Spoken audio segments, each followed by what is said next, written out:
नमस्कार, India daily live के digital platform पर आपका स्वागत है। मैं हूं ब्रह्म प्रकाश दुबे। आज लोकसभा चुनाव के 7वें फेज का मतदान हो रहा है। ये अंतिम फेज भी है और इसके बाद 4 जून को नतीजे आएंगे। तमाम अपोजिशन की जो पार्टियां हैं वो अपनी अलग तैयारी कर रही हैं। आज इंडिया ब्लॉक की बैठक है, यानी विपक्षी दल ने जो एक गठबंधन बनाया था इंडिया नाम से, उनके तमाम घटक दलों की आज महत्वपूर्ण बैठक है। ये बैठक इस लिहाज से हो रही है कि 4 जून को जो नतीजे आएंगे उसको लेकर अपोजिशन पार्टियां किस तरह से तैयारी करें, किस तरह से आगे बढ़ें। जो वोटिंग हो रही है उसका सुबह का अगर हम परसेंटेज बताएं तो सुबह 11 बजे तक लगभग अच्छी खासी वोटिंग हुई, परसेंटेज ठीक ठाक रहा। लेकिन दोपहर में जिस तरह से चीज़ें होती हैं कि पिछले 6 फेज में देखा गया है कि जैसे ही दोपहर का वक्त आता है पोलिंग है जो वो घट जाती है। उसकी वजह है कि देश में बहुत ज़्यादा, खासतौर से उत्तर भारत के इलाकों में, उत्तर भारत के राज्यों में बहुत ज़्यादा गर्मी पड़ रही है। टेम्परेचर जो है 47-48 डिग्री तक चला जा रहा है, कहीं तो 50 और 52 डिग्री तक गया है, बीते एक सप्ताह में देखा है। लिहाजा दोपहर में वोटिंग कम हो जाती है। हालांकि शाम को आज फिर से जो है वोटिंग परसेंटेज बढ़ने की संभावना है। लेकिन बात करें तो लोकसभा चुनाव को लेकर तमाम जो पार्टियां हैं, चाहे सत्ता पक्ष बीजेपी हो या फिर अपोजिशन, उसकी रणनीति क्या है। तो सबसे पहले हम आपको अपोजिशन की रणनीति बता दें जो जिसको लेकर आज बैठक भी होने जा रही है। कांग्रेस अध्यक्ष मल्लिकार्जुन खड़गे के आवास पर ये बैठक बुलाई गई है। हालांकि जो हमें जानकारी मिल रही है कि इसमें टीएमसी का कोई नेता इसमें शामिल नहीं हो रहा है। बाकी जो तकरीबन 26 अलग अलग पार्टियां थी जो इंडिया ब्लॉक की भागीदार हैं, उनके नेता इस बैठक में शामिल होंगे। खड़गे के आवास पर यह बैठक 3 बजे से शुरू होगी।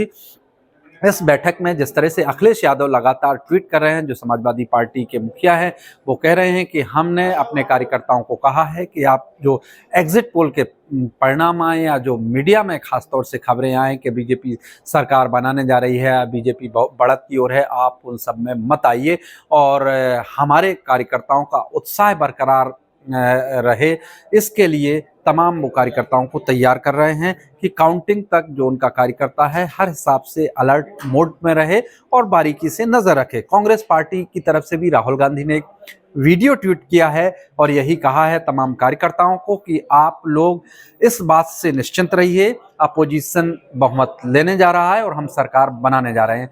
यानी आप कह सकते हैं कि तमाम विपक्षी पार्टियों के नेता हैं जो अपने काडर को, अपने पार्टी वर्कर को एक मैसेज देने की कोशिश कर रहे हैं कि देखिए, अंतिम फेज के बाद जब 4 जून को परिणाम आएंगे तो उसमें विपक्षी जो गठबंधन है वो बहुमत हासिल करेगा। ये तमाम अपोजिशन पार्टियों के जो नेता हैं अपने अपने पार्टी कार्यकर्ताओं को ये भरोसा दिला रहे हैं।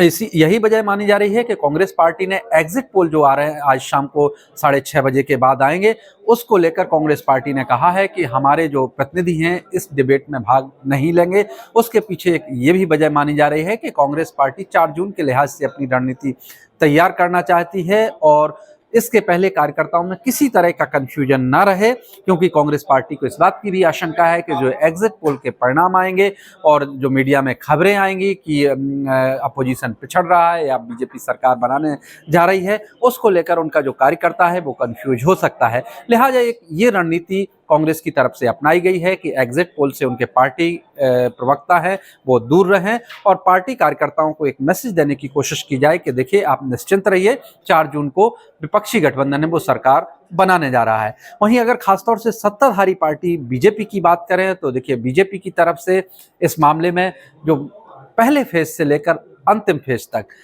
चेहरा फोकस प्रधानमंत्री नरेंद्र मोदी के ऊपर ही है।